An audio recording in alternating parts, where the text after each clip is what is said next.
Tapos na mga kababayan yung Pasko, kaya balik na tayo sa regular nating vlogging sa pag-discuss natin ng mga nakakainit ng ulong mga balita. Diba? Pero tayo dito, laging relax lang mga kababayan habang papasalubong tayo sa bagong taon. Diyan na niya, Mr. Maravillas, yung mga maiinit na balita ngayon. Ano pa, yung mga mainitin ng ulo. Ito po, yung mga politikong mainitin ang ulo. Sabi dito sa nagpapagang mga balita at pagtalakay sa mga isyu ng lipunan. Bulsa! Opinyon, banat at paglalantad sa katotohanan. Bulsa! What you see is what you get. You decide. Balita ng Impact Leadership, mga galit sa ayuda, ng mudmud ng ayuda. Kita ninyo mga kababayan, galit sila, sabi nga natin, kasi hindi sila yung nabigyan ng pagkakataon na makapagbigay ng ayuda galing mga kababayan sa ating gobyerno. Ibinigyan sila ng sapat na pondo.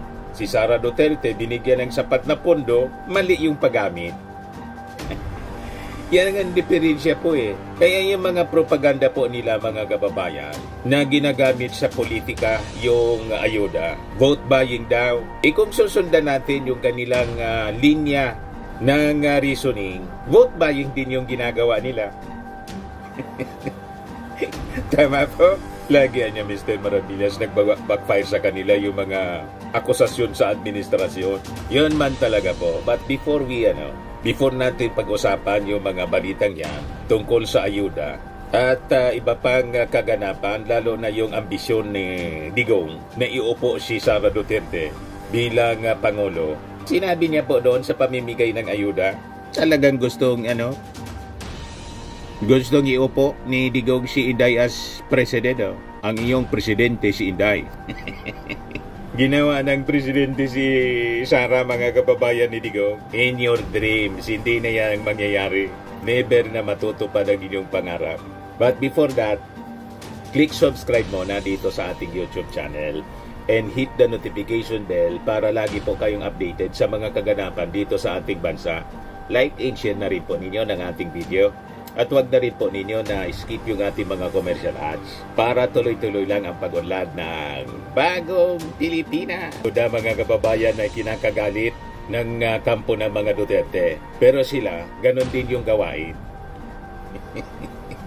Galit sila mga kababayan sa ayuda kasi hindi sila yung nagkaroon ng access sa pondo ng gobyerno para iayuda po sa ating mga mamamayang Pilipino. Hindi nila naisip noong kanilang panahon na ito pala yung magandang strategy. Tama ba? Isabi ng ating Pangulong Bongbong Marcos, the best politics niya is good service. Pag maganda yung serbisyo mo sa mga tao, that is the best politics. Nang i-implement ng ating Pangulong Bongbong Marcos ang serbisyo mga kababayan na hindi nila nagawa, nainggit yung mga kalaban po, sinisiraan ngayon yung ayuda. Kaya sabi dito sa report ng Impact Leadership, mga galit sa ayuda, namudmud ng ayuda, Vice President Sara Duterte and former President Rodrigo Duterte grace the pahalipay sa Pasko, the traditional annual gift-giving activity sa kanilang ancestral house sa Bangkal, Davao City daw. Kahapon, sasabi diyan, the Vice President also participated in games and raffles alongside the host. According to the Davao City Police, approximately 50,000 people have lined up since the previous night to receive food packs, cash, and other gifts. Yan po, baka bloated pa nga yung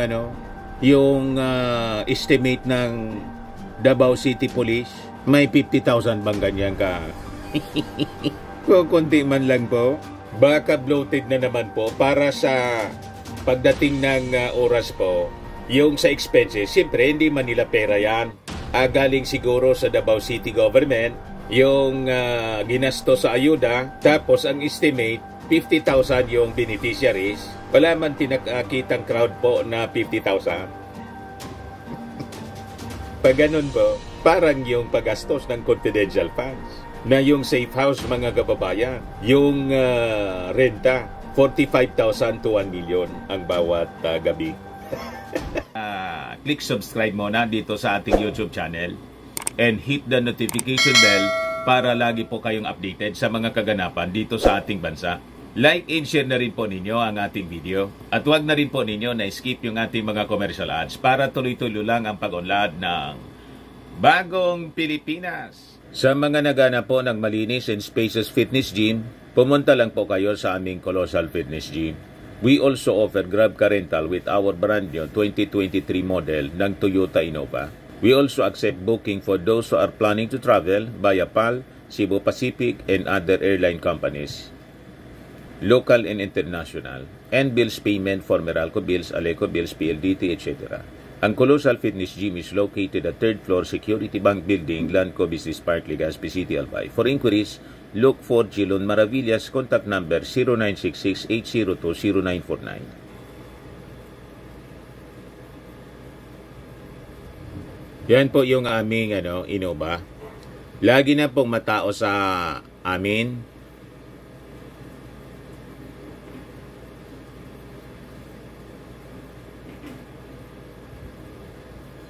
Yan po mga bagong clients namin.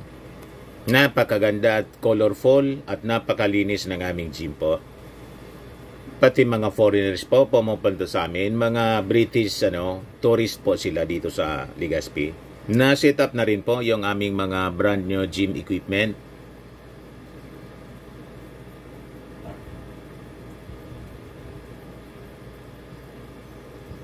May treadmill na rin po kami. Ito naman po yung bago naming product na binibenta online.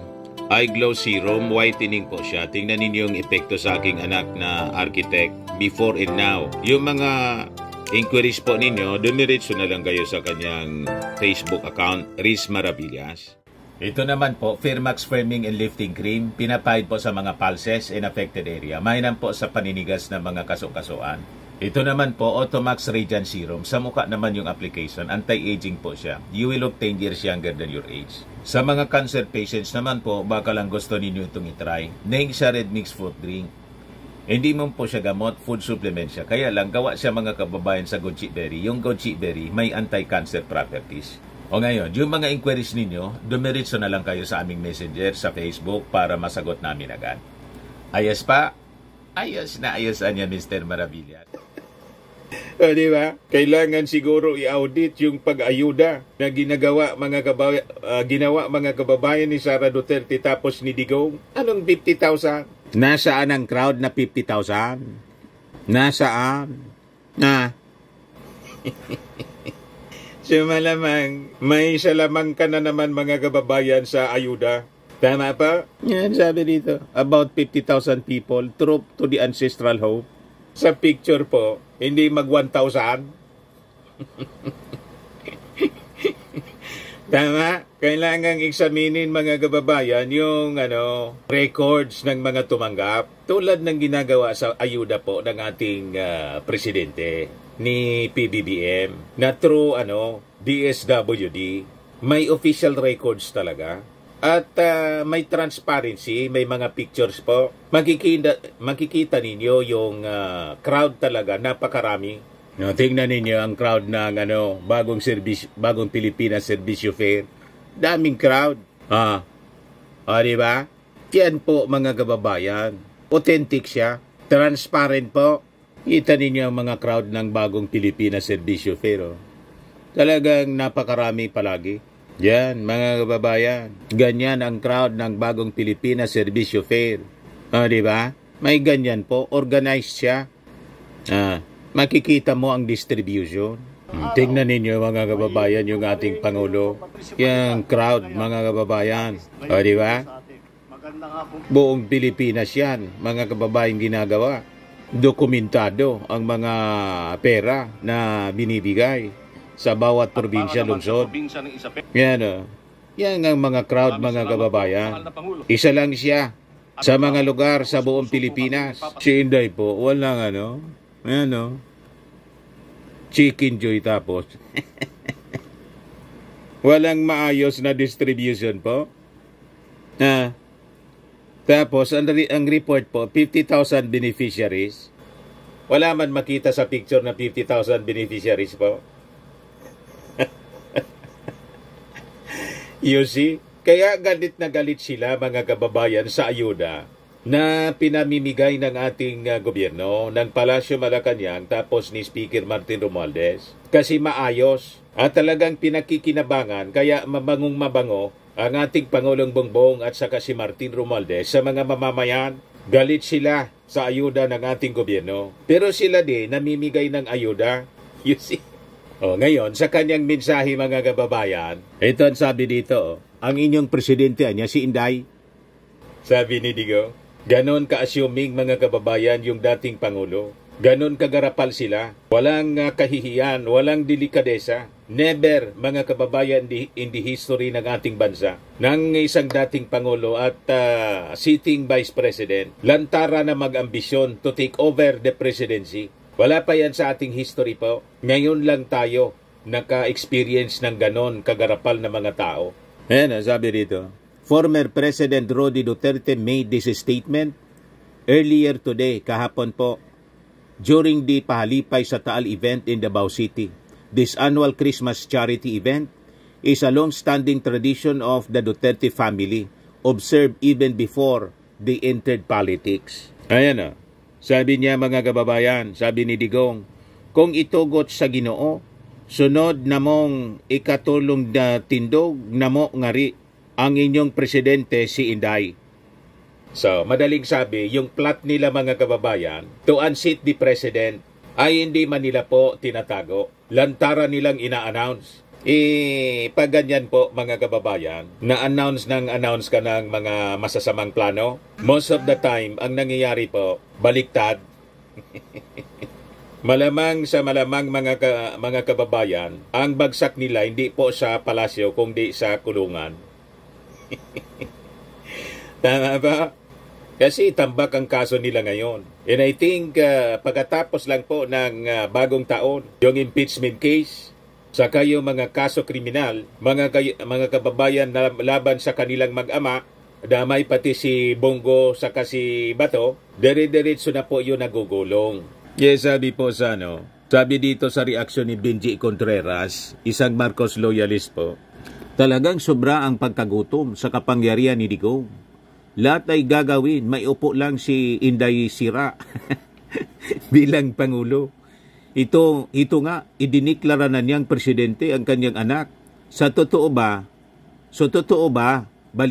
yung balita na kinausap niya, yung mga retired military officers para sa plano nilang ko? Magplano kayong magplano. Malamang sa malamang, hindi ipaintulot ng ating Panginoon. Kasi nakikita naman po, at siyempre ng ating mga authorities, nakabantay po ang ating mga authorities. At nakabantay po ang Amerika. Kasi alam ng Amerika, ng mga Duterte, barkada ng China. Hindi po yan pahintulutan ng Amerika. Our big brother. Kaya relax lang po tayo. Magplano sila na magplano. Walang problema yan. Ang tanong, mangyayari ba yung kanilang plano? Itong mga retired military officers, kaya ba nilang isugal yung kanilang buhay at ang kanilang future sa isang tulad ni Digong at ni Sara Duterte? Na ang popularity mga kababayan, pabulusok ng pabulusok at padilim ng padilim ang kanyang pangarap na maging Pangulo ng Pilipinas. Tama pa? Unang-una, gusto niyang magpresidente. Hindi nga naayos. Si Digong gustong bumalik na mayor ng Davao. Hanggang ngayon nga, hindi niya maayos yung Davao City. Alam ba ninyo na until today, napakaraming mga mahihirap na Davaoeños? Ito yung proof, mga kababayan. Sabi rito, 4 na kilometrong slum area sa Davao City. Panoorin ninyo, mga kababayan. Yan ang Islam ng Davao. You see? Yan kung maayos yung pamamalakad ni Digong Ilang dekada siya na naging mayor at kanyang pamilya, si Sara, si Pulong, si Baste, lahat sila naging opisyal ng Davao. O tingnan ninyo. Kaya talagang dapat mag-isip-isip na yung mga taga Davao, lalo na yung mga mahihirap na Davaoeños, na kailangan siguro tingnan ninyo ang kalagayan po ninyo. Hindi nagawa na maisaayos sa loob ng ilang dekada na pamumuno. Panahon na siguro na pumili ng bago.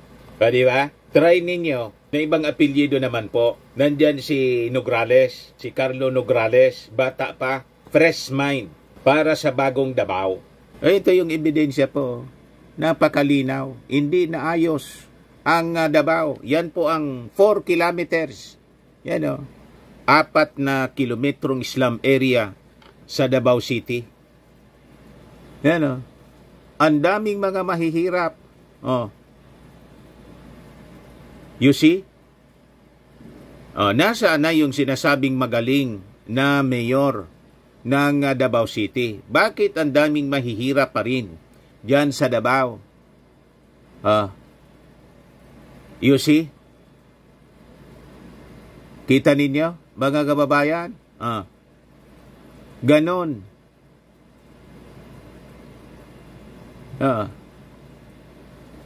You see? Ano, mga pictures po, slums in Davao City. Di ba? Yan po. Yan ang slums ng Davao City. Yan o.